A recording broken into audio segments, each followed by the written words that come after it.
আমি মৎস্য প্রাণী সম্পদ মন্ত্রণালয়ে আছি, তো আপনাদের মনে হবে মৎস্য প্রাণী সম্পদ মন্ত্রণালয়টা কি এমন কাজ করে। কিন্তু আপনারা সকালে ঘুম থেকে উঠে টেবিলে যা পান এবং রাত্রে ঘুমাবার আগ পর্যন্ত যা খান, সেখানে আমার মন্ত্রণালয়ের বাইরে যাওয়ার কোনো সুযোগ নেই। আপনারা এখানে এটা আপনাদেরকে বুঝতে হবে যে প্রত্যেকটা জিনিস, হ্যাঁ, মাছ, মাংস, দুধ, ডিম এর বাইরে না, এবং এটাই হলো পুষ্টির মূল কাজ এবং পুষ্টির দিক থেকে এটা করতে হবে। তবে আমি অনুরোধ করব, যেহেতু আপনারা বলছেন যে 64 জেলায় আপনাদের সম্পর্ক আছে, তাহলে সারা বাংলাদেশে যে মৎস্যজীবীরা আছেন এবং অনেক মহিলা গরু, ছাগল, হাঁস, মুরগি এগুলো পালে, আপনারা যেটাকে ইংরেজিতে মাটন বলেন, সেটা ছাগলের তো মাংস, খাসির মাংস। সেই মাংসটা মানে সেই ছাগলগুলো পালে কিন্তু একেবারে গরিব মেয়েরা। আমি কিন্তু যখন আজকাল আমি মন্ত্রণালয়ের আসার পর থেকে এই পর্যন্ত 22টা জেলা ঘুরেছি, মানে হাওর, বাওর, তারপর কোস্টাল এরিয়া, সব জায়গায় ঘুরেছে এবং সব জায়গায় গিয়ে দেখছি যে মৎস্য প্রাণী সম্পদকে আগে আমার মনে হতো এটা পুরুষদের একটা জায়গা, কিন্তু আসলে দেখছি এটা কিন্তু নারীদেরই জায়গা। এখানে নারীদের অবদান, এমনকি মৎস্যের ক্ষেত্রেও আপনার মাছ ধরে আনার পরে যা করে সেটা কিন্তু সব নারীরা করে, কিন্তু তাদের স্বীকৃতি নাই। আপনারা যদি একটু মাছের যে ভ্যালু অ্যাডেড কিছু প্রোডাক্ট তৈরি করতে পারেন, তাই না, মাছ দিয়ে অনেক কিছু করা যায়, সেটা যদি আপনারা করতে পারেন তাহলে কিন্তু এমনকি ডিম, মাংস, দুধ, অনেক কিছু প্রোডাক্ট তৈরি করা যায়, যেগুলো কিন্তু করলে পরে এটা যত বেশি ভ্যালু অ্যাডেড প্রোডাক্ট তৈরি হবে তত বেশি তাদেরও বাজার সৃষ্টি হবে।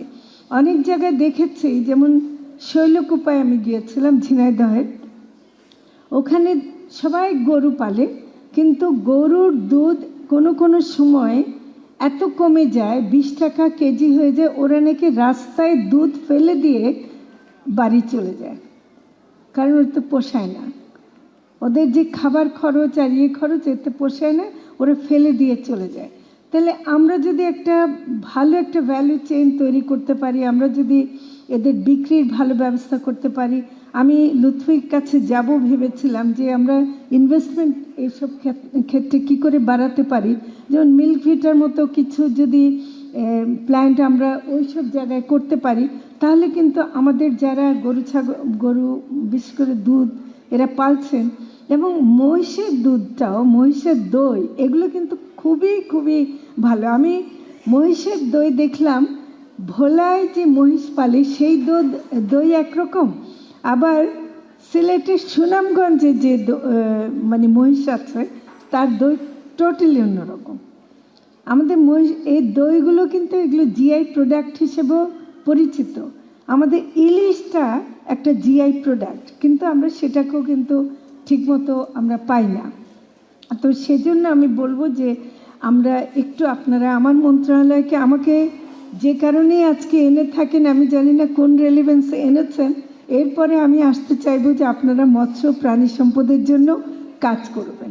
মৎস্য প্রাণী সম্পদ এটা কিন্তু একটা দেশের টিকে থাকার জন্য, দেশের মানুষের বেঁচে থাকার জন্য এটা খুবই জরুরি। তো গত 5ই আগস্টের পরে যত ছাত্রীরা প্রাণ দিয়েছে, অনেকে এখনও অনেকে আহত হয়ে, আপনারা যে কল্যাণমূলক কাজ করছেন, আমি অনুরোধ করব, আহত অনেক পরিবার আছে, আহত অনেক ছেলেরা আছে যাদের চোখ নাই, হাত কেটে ফেলতে হচ্ছে, পা কেটে ফেলতে হচ্ছে, তাদেরকে কিন্তু অনেক সহায়তা করার জায়গা আছে। শহীদ পরিবারে যে শহীদ হয়েছে, অনেকে একেবারে কম বয়সের যারা ছিল, তাদের স্ত্রী তো আরও কম বয়সের, বুঝতেই পাচ্ছেন।